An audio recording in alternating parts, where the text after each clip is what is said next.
प्यारे बच्चों, आज हम लोग वर्ग सप्तम संस्कृत एकादशः पाठः डॉक्टर भीमराव अंबेडकर को पढ़ेंगे। पर उससे पहले मैं आपको एक कहानी सुना देता हूँ। कहानी का शीर्षक है शिवाजी को बुढ़िया की सीख। बात उन दिनों की है जिन दिनों छत्रपति शिवाजी मुगलों के विरुद्ध छापा मार युद्ध कर रहे थे। एक दिन रात को वे थके मांदे एक वनवासी बुढ़िया की झोपड़ी में पहुँचे और कुछ खाने के लिए मांगा। बुढ़िया के घर में केवल चावल था, सो उसने प्रेम पूर्वक भात पकाया और उसे ही परोस दिया। शिवाजी बहुत भूखे थे, सो झट से भात खाने की आतुरता में उंगलियां जला बैठे। हाथ की जलन शांत करने के लिए फूंकने लगे। यह देख बुढ़िया ने उनके चेहरे की ओर गौर से देखा और बोली, सिपाही तेरी सूरत शिवाजी जैसी लगती है और साथ ही यह भी लगता है कि तू उसी की तरह मूर्ख है। शिवाजी स्तब्ध रह गए।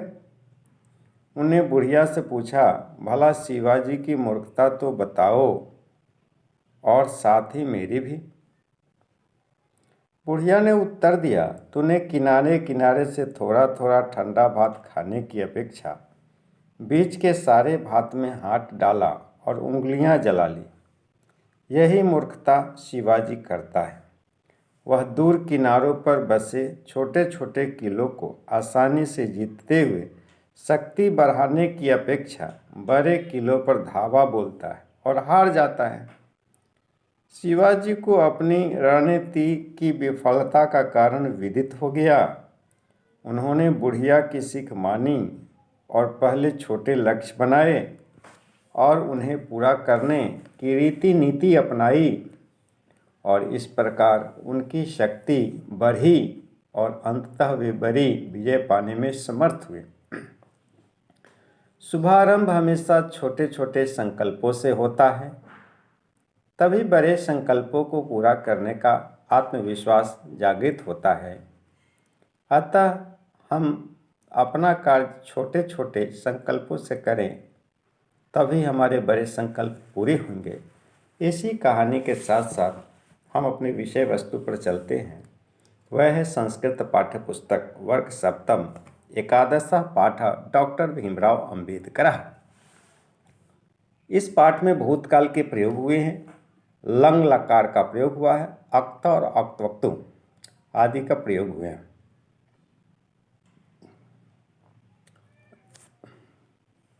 वर्तमान भारत के सामाजिक परिवर्तन में तथा भारतीय संविधान के निर्माण में बाबा साहेब भीमराव अंबेडकर का अद्भुत योगदान है।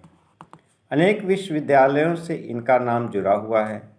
स्वयं दलित वर्ग से संबद्ध होने पर भी संपूर्ण भारतीय समाज की समरसता पर इन्होंने बल दिया तथा शताब्दियों से सामाजिक सुविधाओं से वंचित एक बड़े वर्ग को इन्होंने अधिकार दिलाकर समाज के सामान्य क्रियाकलाप से जोड़ा।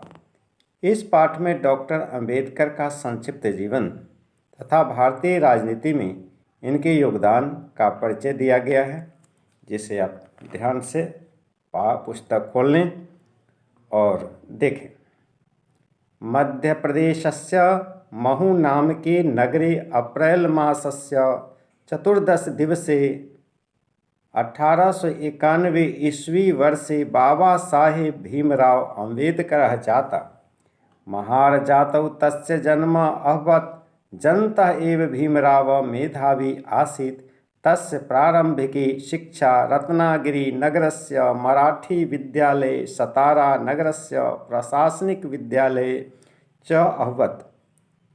ततः मुंबई नगरे स्थितात् एल्फिंस्टन विद्यालयात् 1907 ईस्वी वर्षे भीमराव प्रवेशिका परीक्षाम् उत्तीर्णः तत्रैव महाविद्यालये छात्रवृत्तिं गृहीत्वा स BA पर्यन्तम् अध्ययनं कृतवान्। अल्पकालं बरोदा महाराजस्य सेवायां स्थित्वा स महाराजात् वृत्तिं लब्ध्वा कोलम्बिया विश्वविद्यालयात् डॉक्टरोपाधिं प्राप्तवान्। विदेशेषु अनेकत्र स्वप्रतिभया प्रकाशनं कृत्वा भीमरावः प्रसिद्धो जातः। स विधिशास्त्रस्य महान् पण्डितः अभवत्। मुम्बईनगरे कॉलेज शिक्षकः स नियुक्तः, किन्तु शीघ्रमेव तत् पदम् अत्यजत्। लण्डननगरं च गत्वा अर्थशास्त्रे DSc इत्युपाधिं स प्राप्तवान्। भारतम् आगम्य दलितानाम् अस्पृश्याणां हिताय च महत्कार्यं कृतवान्। ग्रन्थरचनया स प्रतिभां प्रकाशितवान्। सामाजिककार्ये च स नेतृत्वं कृतवान्। भारतीयसंविधानस्य निर्माणे तस्य महत् योगदानं वर्तते। अनेकान् अधिनियमान् स्वीकृतान् कारयित्वा स भारतीयसमाजस्य समरूपतां प्रकटितवान्। जीवनस्य अन्तिमकाले स अनेकैः दलितैः सह बौद्धधर्मं गृहीतवान्। तस्य भास्वरं जीवनं 6 दिसम्बर 1956 ईस्वी वर्षे समाप्तं। भारतीयसमाजस्य विषमतां दृष्ट्वा भीमरावः अतीव पीडितः आसीत्। यद्यपि स्वयं सर्वं लब्धवान्, किन्तु वञ्चिताः जनाः तस्य हृदये सदा तिष्ठन्ति स्म। अतः निरन्तरं विधिसम्मतेन संघर्षेण सह दलितानां हिताय आरक्षणव्यवस्थां संविधाने कृतवान्। स भारतस्य प्रथमः विधिमन्त्री आसीत्। स मरणोत्तरं भारतरत्नम् इति राष्ट्रियं सम्मानं प्राप्तवान्। भारतीयः समाजः अस्य योगदानं कदापि न विस्मरति। आधुनिक भारत में दलितों के उद्धार के द्वारा सामाजिक समरसता तथा सामंजस्य की स्थापना करने वालों में डॉक्टर बाबा साहब भीमराव अंबेडकर का मुख्य स्थान है। अपने जीवन काल में अंबेडकर ने भारतीय समाज में दलितों की दुर्दशा का कटु अनुभव किया था। पर्याप्त शिक्षा प्राप्त करने के बाद भी आरंभ में उन्हें समाज में समुचित स्थान नहीं मिला। उन्होंने दलित वर्ग का नेतृत्व किया तथा नारा दिया, शिक्षित बनो, संघर्ष करो, संगठित रहो। उन्होंने अपने जीवन में गांधी दर्शन से प्रभावित होकर अनेक सत्याग्रह किए। सार्वजनिक जलाशयों का दलितों द्वारा प्रयोग, मंदिरों में प्रवेश तथा भारतीय संविधान में उनके आरक्षित अधिकार के लिए अंबेडकर के सत्याग्रह बहुत प्रसिद्ध हैं।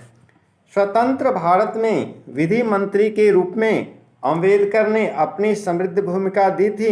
21 अगस्त 1947 को भारतीय संविधान की प्रारूप समिति का इन्हें अध्यक्ष बनाया गया था।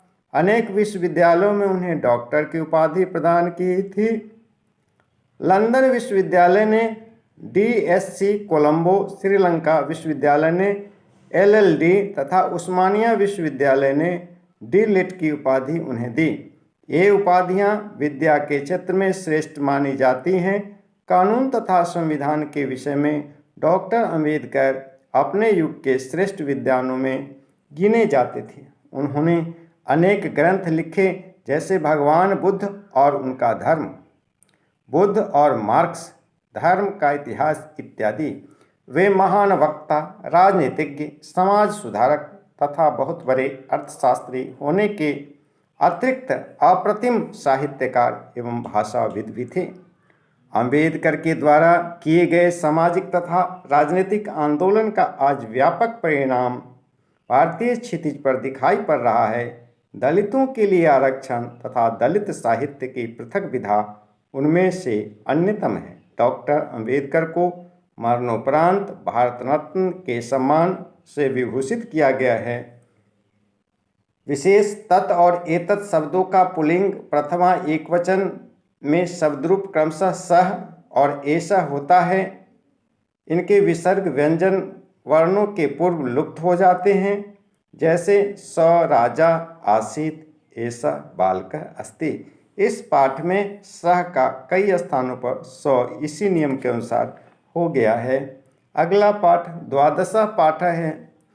अरण्यम किरी घिरी त्यज मुच अस्था धातु के प्रयोग इसमें हुए हैं। प्रस्तुत पाठ में पर्यावरण की शुद्धि के सबसे महत्वपूर्ण साधन वन का वर्णन है। वन जल वायु मिट्टी सबको शुद्ध करते हैं, अतः उनकी रक्षा आवश्यक है। उनमें अनेक पशु पक्षी अपने जीवनचर्या का संचालन करते हैं। मानव की व्यापक उन्नति की दृष्टि से वनों का बहुत महत्व है, इसलिए वनों के प्रति छात्रों की अभिरुचि उत्पन्न करना इस पाठ का उद्देश्य है।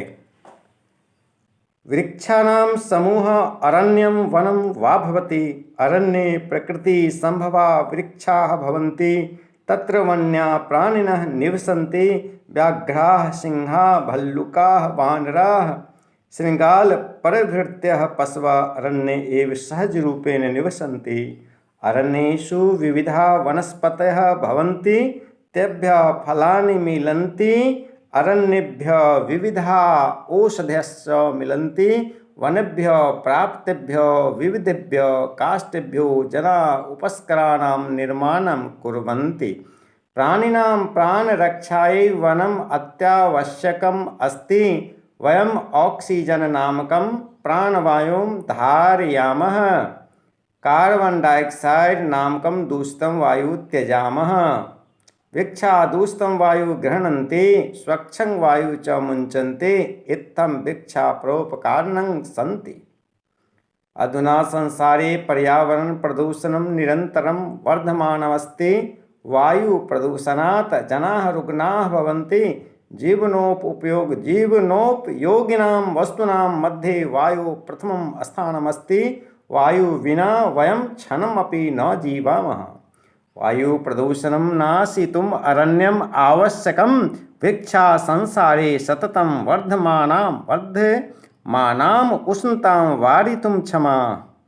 अरण्यं वर्षार्थं मेघान् आकर्षति। अनेन भूक्षरणं न्यूनं भवति। वन्यजीवाः संरक्षिताः तिष्ठन्ति। इदानीं जनाः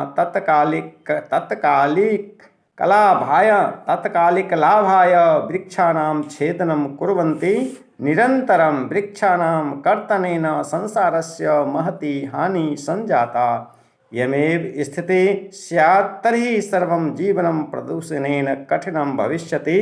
अतः वृक्षाणां संरक्षणं संवर्धनं च कर्तव्यम्।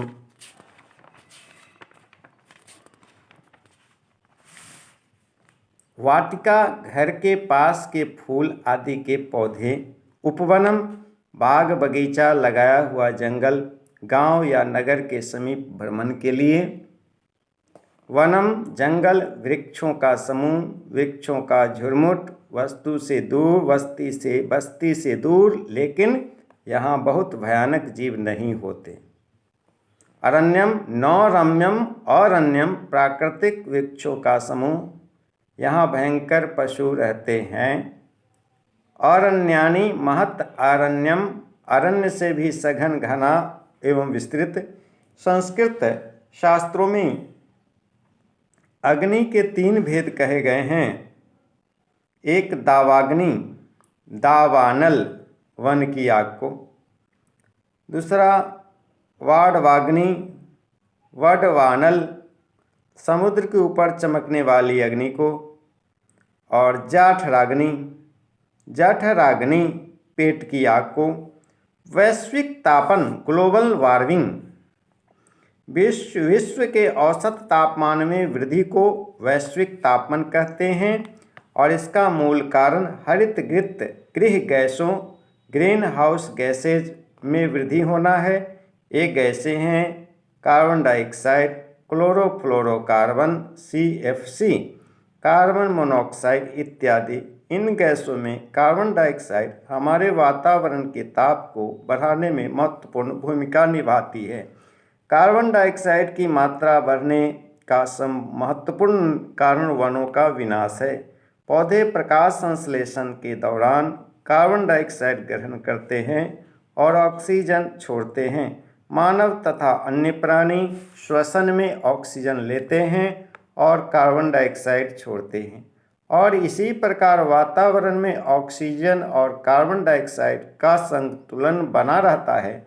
लेकिन बढ़ती जनसंख्या तथा पेड़ों की घटती संख्या वातावरण में कार्बन डाइऑक्साइड गैस की मात्रा को बढ़ा रही हैं। वैश्विक तापन के कारण विश्व स्तर पर हिम नदियाँ ग्लेशियर पिघल रही हैं। इससे महासागरों का जल स्तर बढ़ रहा है। विश्व के कई द्वीप जल समाधि लेने की ओर बढ़ रहे हैं। ऐसे संभावित खतरों से बचने के लिए वैश्विक स्तर पर प्रयास की जरूरत है। यदि कहीं राष्ट्र हित में पौधों को काटने की जरूरत हो तो उसके स्थान पर अन्यत्र अधिक से अधिक नए पौधे लगाए जाएं। वनों में अनेक जड़ी बूटियों के लिए प्रसिद्ध वनस्पति होते हैं। उनसे भारतीय चिकित्सा पद्धति की अनेक दवाएं बनाई जाती हैं। वनों का विनाश होने से ऐसे वनस्पतियों पर संकट आ गया है। इन पौधों को कृत्रिम रूप से अब उद्यानों में उगाया जा रहा है, किंतु प्राकृतिक वनों में जो जड़ी बूटियाँ होती थीं उनका गुणधर्म कुछ दूसरा ही था। इसलिए अधिक से अधिक वनों की रक्षा पर हमारा ध्यान जाना चाहिए। वनों के कारण वर्षा होती है। एवं जल का संग्रह भी भूमि के भीतर पेड़ों की जड़ों में कर लेते हैं तथा स्थानीय भूजल अंडरग्राउंड वाटर के स्तर को सुरक्षित रखते हैं। वनों के भूक्षरण इरोजन भी रुकता है और बहुमूल्य मिट्टी नष्ट होने से बच जाती है। धन्यवाद।